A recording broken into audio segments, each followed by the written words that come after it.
Respira profundamente y permite que el aire fresco de la madrugada penetre por tu nariz, como un arroyo de montaña que se cuela entre peñascos musgosos. Siente cómo ese aliento desciende hasta el centro mismo de tu pecho, acaricia tu corazón y al exhalar, imagina que cada soplo arrastra consigo el polvo de 1000 pensamientos viejos. Antes de que otra idea se instale, detén tu mirada en este patio de madera perfumada, donde las campanas cuelgan inmóviles, el bambú se mece con la lentitud del universo, y el aroma del cedro se confunde con la fragancia de la tierra húmeda. Me llamo Corin, y aunque las suelas de mis sandalias se han gastado recorriendo senderos empinados, mi voz nace de nuevo cada vez que comparto el Dharma. Hoy quiero hablarte de algo imposible de encerrar entre sílabas, el poder de un silencio que, cuando es auténtico, brilla más que 1000 palabras incrustadas en oro. Tal vez tu entorno hierva con noticias, opiniones y argumentos afilados. Tal vez tus dedos se hayan vuelto impacientes de tanto deslizar pantallas luminosas que prometen respuestas instantáneas y aplausos efímeros. Sin embargo, te invito a cerrar ese libro de ruido y a sentarte, aunque solo sea un instante, en la página en blanco de tu propio ser. Allí, donde la tinta aún no ha tocado el papel, comienza nuestra conversación. Quiero contarte lo que sucedió hace muchos inviernos, cuando yo era un joven vehemente llamado Daichi, ansioso por impresionar con mi dominio de los sutras. Después de un debate encendido con otro novicio, las venas del cuello tensas como cuerdas de arco, mi maestro, el anciano Ryukei, me llamó con un gesto casi imperceptible. No dijo palabra, simplemente dejó que mis pasos siguieran los suyos más allá de los muros encalados del monasterio. Caminamos durante horas hasta que la tierra se abrió en un desfiladero profundo y una cascada se precipitó con un estruendo que parecía querer romper el propio cielo. En la bruma plateada que se alzaba ante nosotros, el maestro señaló un saliente de roca y ordenó con calma: «Grita tu verdad». Confundido, tomé aire y lancé mi interpretación más erudita de las escrituras. No era un grito cualquiera, era el rugido orgulloso de quien cree que la sabiduría se mide por el volumen de la voz. El estrépito del agua devoró cada sílaba. «¿Lo escuchaste?», preguntó Ryukei. Negué con la cabeza. «Grita más fuerte», insistió. Volví a intentarlo hasta que mi garganta ardió. Mis palabras se alzaron como un incendio, pero el torrente siguió cayendo, inmenso, tragándose mi esfuerzo sin dejar rastro. Cuando mi voz se apagó, el maestro habló apacible. «Tu conocimiento ofrece el mismo consuelo que un copo de nieve en este torrente. Solo el silencio abraza todo». Descendimos hasta un estanque sosegado.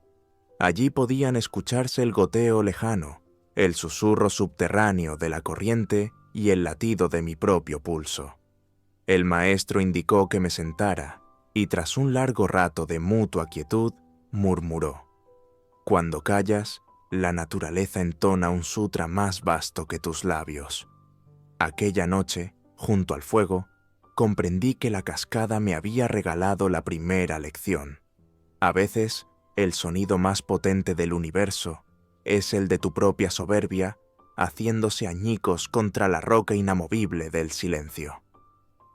En los días siguientes, Ryukei me encomendó cuidar de un espejuelo de agua que se formaba cada madrugada en una piedra cóncava, cerca del huerto.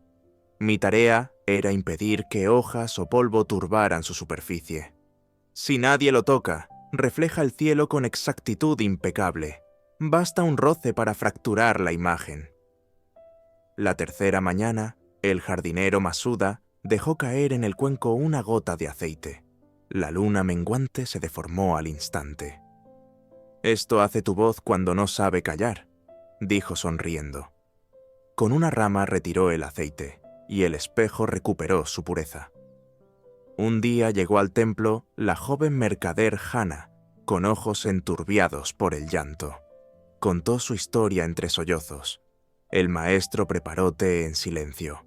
A cada sorbo, sus frases se espaciaban hasta que apareció un hueco por donde entró la lucidez. Hana encontró su propio camino. El silencio compasivo no es mutismo, es la firmeza de unas manos abiertas que no aprisionan, explicó Ryukei. Así entendí que el silencio limpia como la lluvia que desviste de polvo las hojas de los ciruelos. Semanas más tarde, un gobernador llegó rodeado de consejeros parlanchines. Quería desviar el agua de unas aldeas para un canal. El maestro trazó un gran círculo de arena y todos nos sentamos en él, sin hablar. El viento pasó, la arena se asentó y el gobernador vio claro. Devolvió el agua a los campesinos. El silencio había protegido la acción justa. Cuando dos novicios, Kenta y Midori, se enzarzaron en una disputa ardiente, Ryukei les pidió respirar espalda con espalda 100 ciclos. Las espaldas rígidas cedieron y surgió un puente invisible de latidos compartidos. Al final se abrazaron, sin una sola palabra. También hubo belleza. El anciano Shunryu nos mostraba la copa vacía de un pintor de sumie que, sin apresurar la tinta, aguardaba días antes de trazar la primera pincelada. Yo intenté componer un haiku y fracasé hasta que, una noche, me limité a oír el croar de las ranas. Los versos llegaron sin esfuerzo. Llegó la primavera. El maestro anunció que viajaríamos a las aldeas a ofrecer comida y recolectar semillas de loto. El silencio que aprendiste aquí debe viajar contigo, advirtió. En un mercado bullicioso, mi mente comenzó a juzgar. Recordé la gota de aceite, respiré y hallé un pulso armonioso bajo el clamor. Esa noche, junto al río, un leñador me habló de la muerte de su hijo. Guardé silencio. El crujir del fuego y los insectos completaron la conversación, y al final, el hombre dio gracias por no interrumpir su pena. En otra aldea, dos clanes se disputaban el manantial. El maestro trazó de nuevo un círculo de arena y colocó un cuenco vacío en medio. Después, se sentó sin hablar. Poco a poco los aldeanos dejaron sus gritos y, mirando el cuenco seco, comprendieron que su sed era la misma. Decidieron turnarse el agua. Un niño que pescaba bajo la lluvia me enseñó que el silencio también ríe cuando el agua salpica. Un samurái retirado me mostró que el silencio sostiene la espada sin desenvainarla. Una anciana que no hablaba desde hacía años me ofreció dulces de arroz y comprendí que el amor puede prescindir del sonido para abrazar. Regresamos al templo. Ryukei me entregó un pergamino en blanco. En este rollo está la enseñanza más importante. Durante un instante me sentí defraudado. Luego percibí mi respiración calmada y entendí. El pergamino no decía nada, pero lo decía todo. Cuando el maestro exhaló su último aliento, su herencia fue la música perpetua del silencio sembrado en nuestros corazones. Hoy deseo ofrecerte 5 reflexiones, frutos que ya no me pertenecen. El silencio es espejo limpio. El silencio es oído compasivo. El silencio guarda la acción correcta. El silencio sana el conflicto. El silencio es cuna de creatividad y unidad. Quiero, sin embargo, ir más lejos. Quizá te inquietes porque aún resuena en tus oídos el estrépito de las calles y temas que este silencio, tan exquisito entre pinos y campanas, sea un lujo inalcanzable en el mundo que te espera al salir del templo. Por eso, déjame contarte lo sucedido al año siguiente, cuando decidí marchar solo a las montañas del norte. Partí en invierno, con la nieve cubriendo los senderos como un manto de algodón helado. Durante 2 días ascendí sin hablar, oyendo únicamente el crujido de mis pasos y el latido de mi sangre. La tercera noche llegué a una ermita habitada por el monje Itsei, un anciano de barba blanca que, según los lugareños, jamás pronunciaba más de 10 palabras en un día. Me recibió con un asentimiento y me indicó un taburete frente al brasero. Pasamos horas compartiendo el crepitar de la leña. Cuando la ventisca golpeó los postigos, Itsei murmuró: «El viento canta, no hace preguntas». Aquellas 6 palabras llenaron la estancia con más sentido que cualquier sermón. Al amanecer, me enseñó su jardín de piedras, casi oculto bajo la escarcha. Con una escoba de ramas, limpió un pequeño círculo hasta exponer la grava oscura.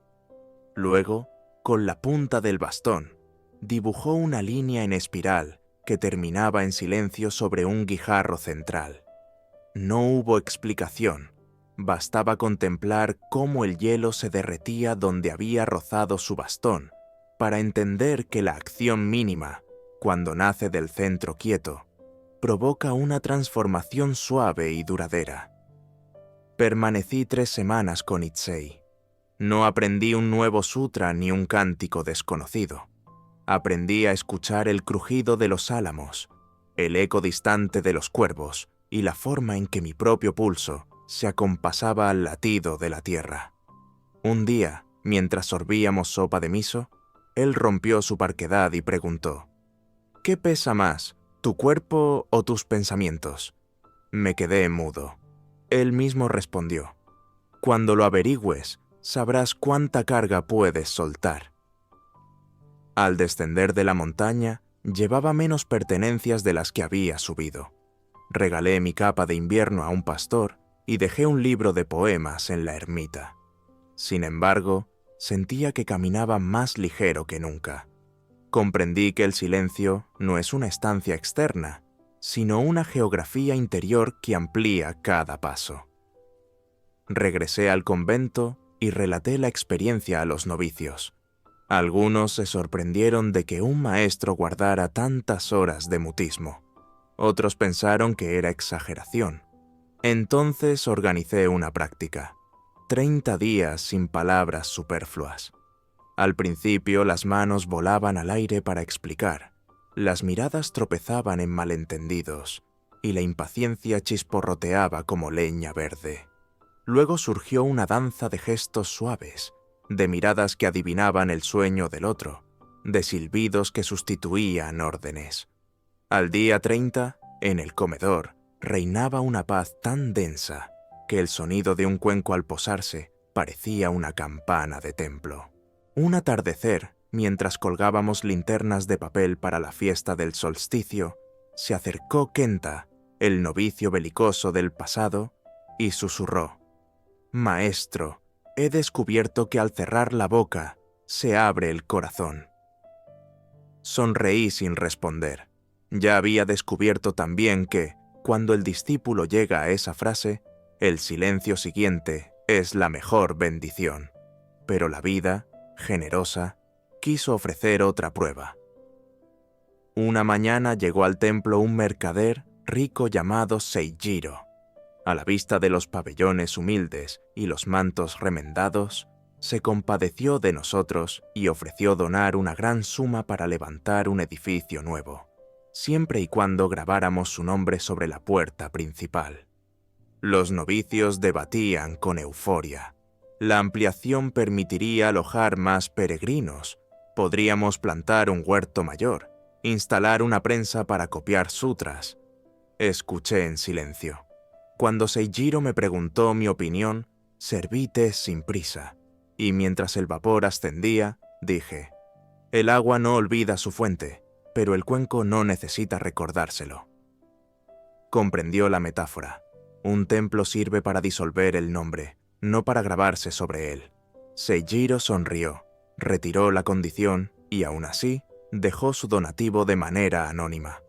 Otro puente se había construido sin un solo clavo de palabras innecesarias. Quizá imagines que el silencio es fuga o evasión. No lo es. Es coraje, porque obliga a encarar el ruido interior.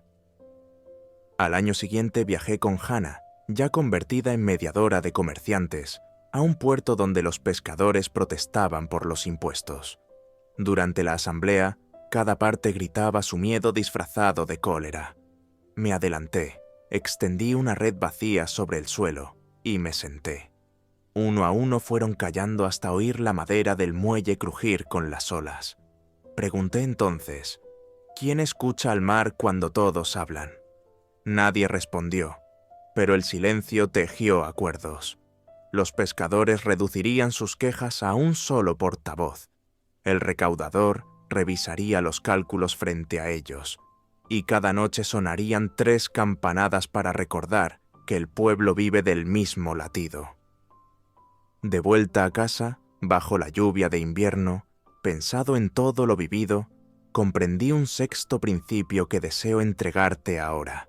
El silencio custodia la verdad cuando la verdad es demasiado frágil para ser dicha. La protege, la incuba, la sostiene hasta que pueda echar raíces en la comprensión de todos. Detente un momento, lector. Inhala lentamente. Retén. Exhala más despacio aún. Sé consciente del espacio que queda vacío tras la salida del aire. Allí se reúnen los pensamientos que aún no han tomado forma. Si permites que ese hueco se expanda, verás nacer intuiciones limpias, decisiones que ya no se basan en el impulso, sino en el alineamiento con tus valores más hondos. Y si alguna vez crees haber perdido el hilo de este silencio, recuerda la siguiente práctica. Al amanecer, antes de hablar, coloca las palmas sobre el pecho y pregunta en tu interior, ¿es necesario? ¿Es verdadero? ¿Es bondadoso? Si 3 luces se encienden, entonces pronuncia.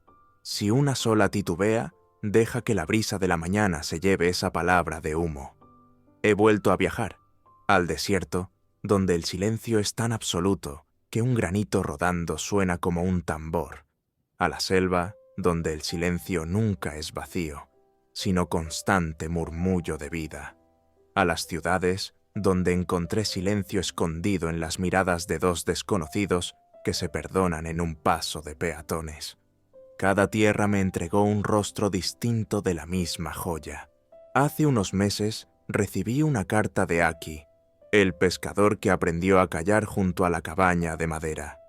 Me escribía que, al pescar menos y escuchar más el agua, descubrió corrientes nuevas, y ahora el pueblo comparte las capturas con los ancianos que ya no pueden remar. Ese fruto no lo trajo una ley ni un discurso. Lo parió el silencio que permite sentir al otro como parte de tu propia piel.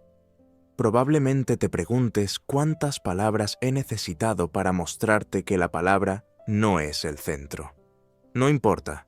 Lo importante es que, entre una frase y otra, encuentres tu propio espacio en blanco. Allí germina la semilla que mañana expandirá raíces bajo tus pasos y aletas bajo tu voz. Ahora, cierra los ojos. Endereza la espalda como un pino joven. Relaja los hombros. Afloja la mandíbula. Inhala en 4 tiempos. Retén 2. Exhala en 6. Imagina que tu mente es un gran salón en penumbra y que, al centro, arde una lámpara minúscula. Cada inspiración aviva la llama. Cada exhalación ilumina un rincón oculto. Si parpadea, no soples. Acércale tu calma. Con el tiempo verás puertas que creías selladas y ventanas que jamás habías notado. Cuando abras los ojos, el mundo seguirá siendo mundo. Carreteras, facturas y discusiones te esperarán. Pero tú portarás un monasterio invisible. Bastará una respiración sincera para desplegarlo como una casa de campaña de quietud. Quien entre en ella, incluso por un segundo, sentirá la brisa de la paz. Y si las nubes del hábito cubren tu cielo, recuerda la cascada. No se inquieta si las rocas resbalan, ni si las hojas tapan la corriente. Sigue cayendo. Así también tú, cae en el silencio una y otra vez, hasta que el ego aprenda a bailar con las olas que lo envuelven. Cuando tus palabras sean necesarias, deja que nazcan del lugar donde el silencio se hace canto. Cada sílaba será semilla, no esquirla, puente, no muro. Así, incluso en el bullicio de un mercado, oirás la nota original del universo, esa voz sin principio ni final que algunos llaman compasión, otros verdad, y que yo, con humilde alegría, llamo simplemente hogar.